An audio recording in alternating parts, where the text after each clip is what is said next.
Subhanallah, alhamdulillah,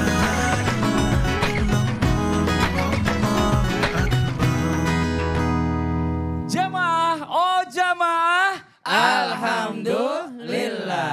Alhamdulillahirrabbilalamin. Kembali lagi di Islami Twinda. Jamaah Islami Twinda yang dirahmati Allah. Masya Allah yang baru bergabung kita ingatkan lagi. Hari ini kita sedang membahas tentang tema kalau rezeki nggak kemana. Tuh dua tiga. Kalau rezeki nggak kemana. Nah sekarang kita lanjut lagi nih Ustaz Syam.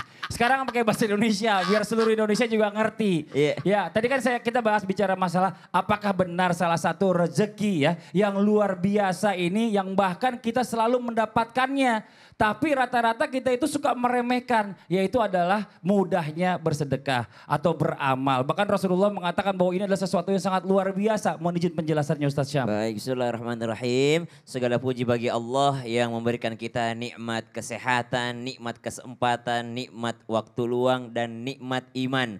Nah sering kita dengar tuh kalau pengajian tuh nikmat iman. Maksudnya nikmat manisnya iman, manisnya ketaatan, manisnya rasanya ketika orang beribadah. Tapi guruku Ustaz Maulana, Ustaz Bani, Mas Fadli dan guru-guru kami dimakan Allah Subhanahu wa taala. Apa itu manisnya ketaatan? Orang kalau sudah merasakan manisnya ketaatan, enak banget dia dalam beramal Mas Fadli. Subhanallah. Mungkin kalau orang yang belum merasakan manisnya ketaatan, sholat tarawih malam pertama, oh masih semangat. Malam kedua masih semangat, malam ketujuh udah mulai turun-turun semangatnya, malam selanjutnya udah mulai turun-turun semangatnya. Kenapa? Tidak merasakan manisnya. Tapi kalau orang yang merasakan manisnya, semakin lama semakin enak ibadahnya. Gak ada capeknya sama sekali, subhanallah. Manisnya baca Quran, manisnya ketaatan dalam beramal, manisnya sedekah. Bukan malah bersedih setelah bersedekah. Kenapa ya saya habis bersedekah motor kok Allah gak ganti-ganti mobil gitu ya. Dia sedih, kok Allah gak ganti-ganti mobilnya padahal saya udah sedekah motor, subhanallah. Kenapa tidak merasakan manisnya sedekah? Tapi orang yang merasakan manisnya sedekah, tidak nunggu mobil dia untuk sedekah motor.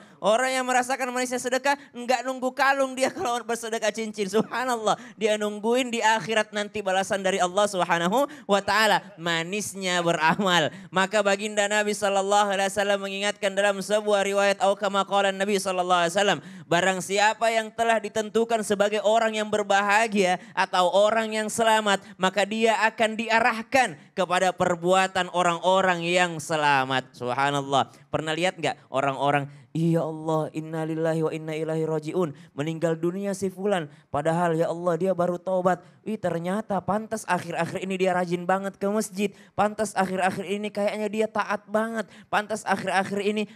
Ada sebuah riwayat mengatakan kalau Allah menghendaki kebaikan bagi seseorang, maka Allah akan mempekerjakannya. Maksudnya mempekerjakannya, Allah akan buat dia mudah untuk beramal, apalagi di akhir-akhir hayatnya. Wah, dan ini rezeki yang luar biasa ini. Bagaimana Allah membuat kita lebih dekat dengannya di akhir-akhir hayat kita. Tapi ini tidak bisa kita prediksi. Jadi sampai sekarang mulai hari ini pas jamaah mendengarkan apa yang dijelaskan guru-guru kita, mulailah kita berbuat baik. Mudah-mudahan Allah pilih kita menjadi orang yang selamat. Kemudian Rasulullah SAW melanjutkan, beramallah, bekerjalah karena setiap orang akan dipermudah. Adapun orang-orang yang ditentukan sebagai orang yang selamat, maka mereka akan dimudahkan untuk melakukan amalan orang-orang selamat. Adapun orang yang ditentukan sebagai orang yang sengsara atau tidak selamat, maka mereka juga akan dimudahkan untuk melakukan amalan orang-orang yang subhanallah tidak selamat. Hadis riwayat Muslim. Ada mungkin teman-teman, sebenarnya saya Ustaz tidak mau bermaksiat, tapi saya teman-teman tuh ngajakin mulu.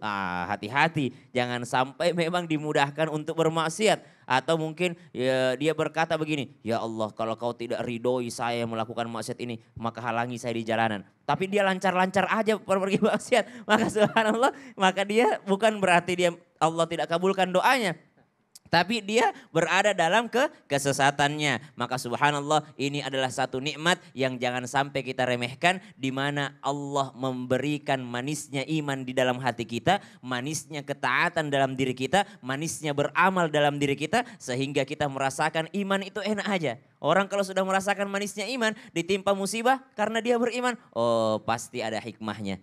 ditimpa suatu keburukan misalnya menurut dia atau menurut orang lain, tapi dalam dirinya ini bukan keburukan. Fa inna ma'al usri yusra, inna ma'al usri yusra. Karena di setiap kesulitan membersamainya ada kemudahan. Kenapa? Karena dia ada rasa iman dalam dirinya. Tapi kalau orang tidak ada rasakan manisnya iman, ya Allah beneran ada nggak sih surga itu? Beneran ada nggak sih alam kubur itu? Beneran ada nggak sih neraka itu? Jangan sampai udah susah di dunia, susah lagi nanti. Mending saya foya-foya di dunia.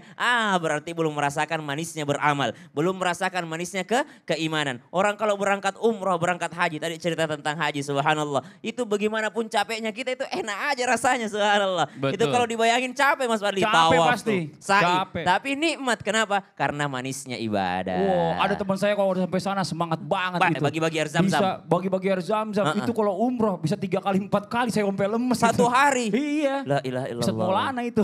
Ya Luar biasa. Allah. Nah Manisnya ini ibadah. kita lanjut lagi ya berbicara masalah tentang manisnya ibadah ya. Kita akan melihat kembali sebuah video tayangan. Ini ada video bagus banget ya, mudah-mudahan jadi pelajaran. Bicara masalah tentang kebaikan hati dari Bapak penjual bensin. Seperti apa kebaikannya? Ini dia tayangannya.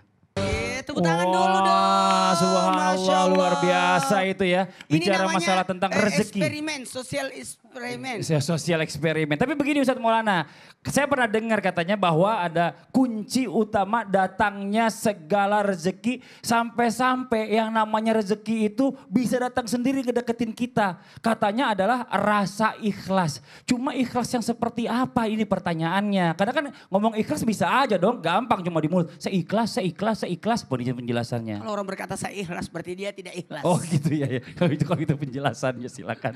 Baik. Baik. Ternyata ada namanya rasa ikhlas yang menyebabkan datangnya rezeki itu. Datang rezeki itu dengan adanya rasa ikhlas. Lewat apa? Karena ciri orang yang ikhlas itu tidak mengeluh. Tidak mengeluh. Kalau ada orang mengeluh, ngomongin, berarti dia tidak ikhlas itu. Apalagi dia berkata, saya ikhlas. Berarti dia tidak ikhlas. Karena dia berbuat agar mendapat status namanya ikhlas. Kalau ikhlas itu murni. Tidak ada campuran, hanya karena Allah. Makanya ikhlas itu hanya ditujukan kepada Allah.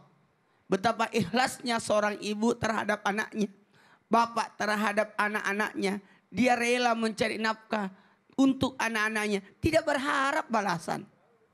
Iya, tidak berharap balasan itu. Makanya orang yang berharap balasan berarti dia tidak ikhlas. Mohon maaf ya. Jangan pernah berharap balasan daripada manusia. Kalau engkau berharap balasan dari manusia berarti kamu lebih hina lagi. Loh kok bisa Ustaz? Iyalah. Kalau kita beri orang pengemis, lalu kita berharap balasan, nanti balas ya. Berarti kau harus lebih miskin daripada pengemis itu.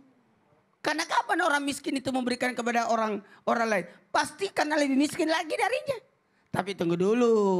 Ketika kita membantu orang, bukan orang itu yang bantu kita, balas kita. Tapi Allah gerakkan orang lain untuk membalas kita. Contoh, Allah balasnya lewat lancarnya usaha yang kita lakukan. Masa sih? Iya. Dengan bersedekah, dengan berbagi, dengan keikhlasan. Sehingga memotivasi diri kita untuk semangat. Betul tadi kata Sasam, semangat untuk ibadah, semangat untuk beramal, lebih semangat lagi untuk melakukan aktivitasnya.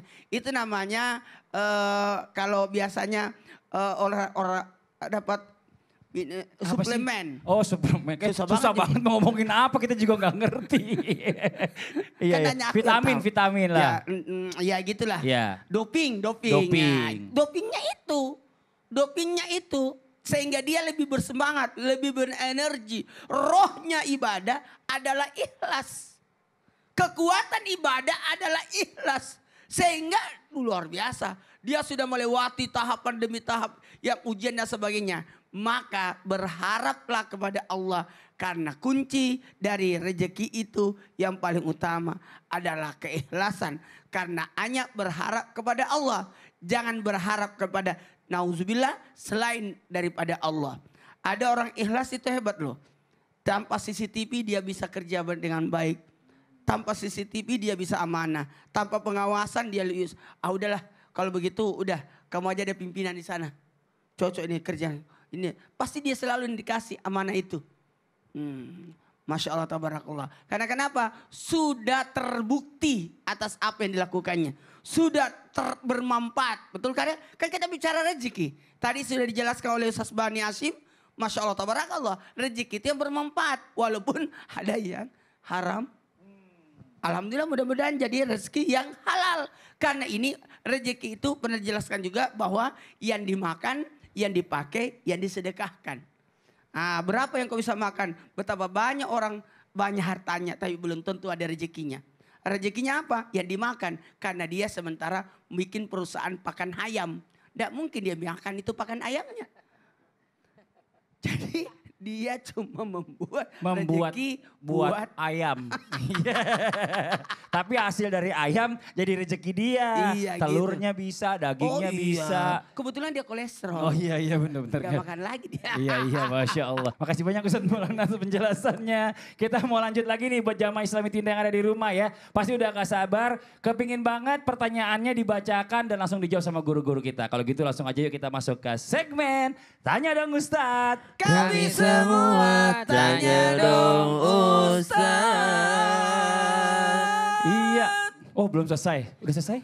Oh udah, baru kita masuk lagi. Ya Allah panjang banget sendirian. Kita masuk ke yang pertanyaan yang pertama dari Instagram. Hamba Allah. Assalamualaikum Ustadz. Saya mau bertanya perihal rezeki.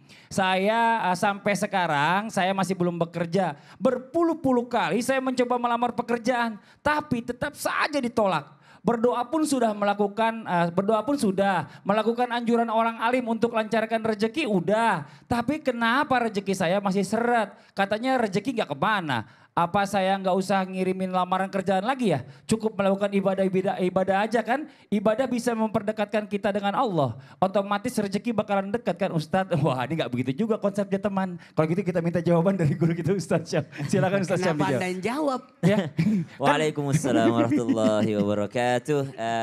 Jack Ma orang terkaya ya. Orang terkaya itu pernah melamar jadi polisi nggak diterima. Melamar kerja di makanan cepat saji nggak diterima. Jadi dia dari 20 pendaftar hanya 19 yang diterima. Dan dia sendiri yang ditolak. Itu jadi orang terkaya di dunia. Ditolak di mana. Tapi tidak pernah berhenti untuk yang namanya berusaha. Nah ini non muslim. Apalagi kalau kita muslim yang punya keimanan. Yang percaya akan pertolongan Allah Subhanahu wa ta'ala. Maka jangan pernah kita berputus asa. Karena dalam agama kita juga yakni putus asa adalah satu dosa yang sangat besar. Apalagi tidak percaya dengan pertolongan Allah. Nah sekarang Mbak ini yang bertanya atau masih yang bertanya justru percaya banget pertolongan Allah, justru enggak mau lagi usaha. Nah bukan begitu konsepnya. Wa may yattaqillaha yaj'al lahu makhraja wa yarzuquhu min haitsu la yahtasib. Seandainya tidak perlu orang usaha, maka Nabi enggak usah bekerja. Ya, nabi-nabi tidak usah bekerja, tapi nabi pun masih berjualan ya sebelum diangkat menjadi rasul. Seandainya tidak usah bekerja, maka tidak usah jualan Sayyidina Abdurrahman bin Auf,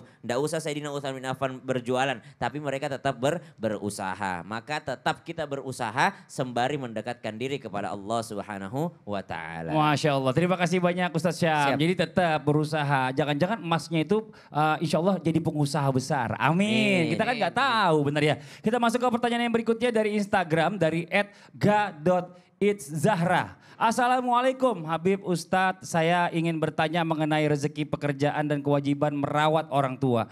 Saya ingin bekerja untuk membantu memenuhi kebutuhan. Tapi di lokasi tempat tinggal saya yang di daerah agak susah dan tidak menyediakan lapangan pekerjaan sebanyak di kota.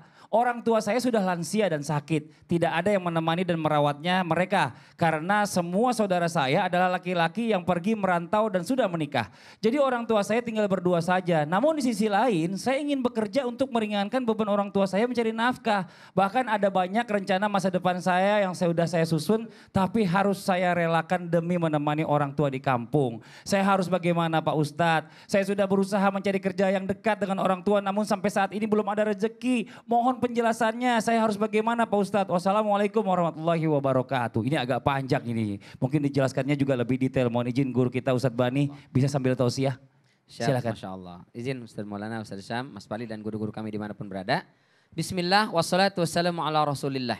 Semua ulama sepakat rizki yang paling besar itu adalah mendapatkan surganya Allah Subhanahu wa taala.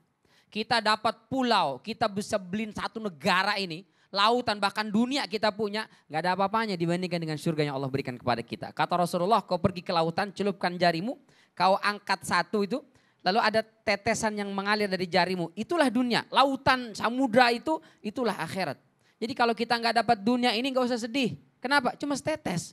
Pun demikian kalau kita bisa memiliki dunia jangan sombong. Kenapa? Cuma setetes. Masya Allah. Dan cara yang paling mudah untuk mendapatkan surga adalah berbakti kepada orang tua kita.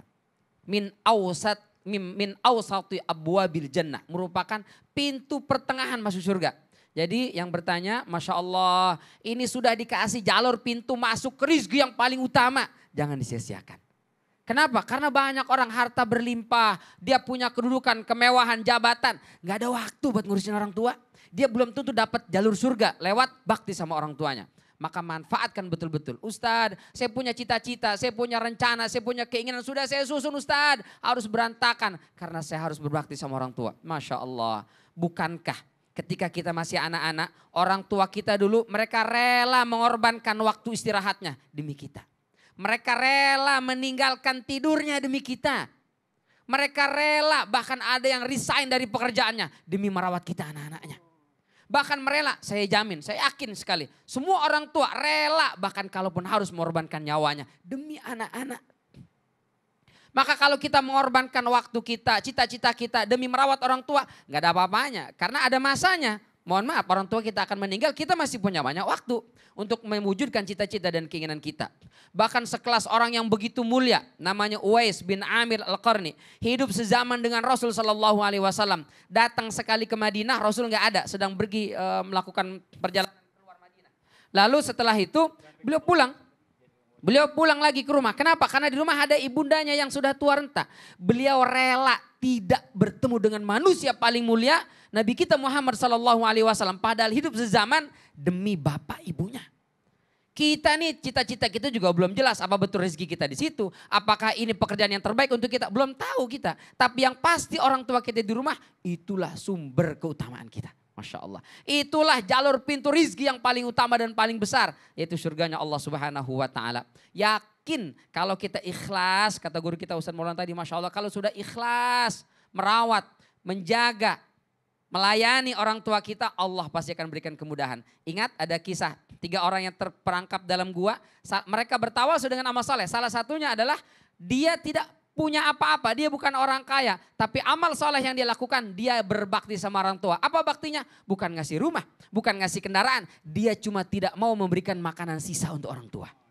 Masya Allah. Kita ini kalau habis gajian, kira-kira buat orang tua dulu atau buat kebutuhan kita dulu. Kalau ada sisa, baru kasih orang tua. Nah kita gak ada apa-apanya nih.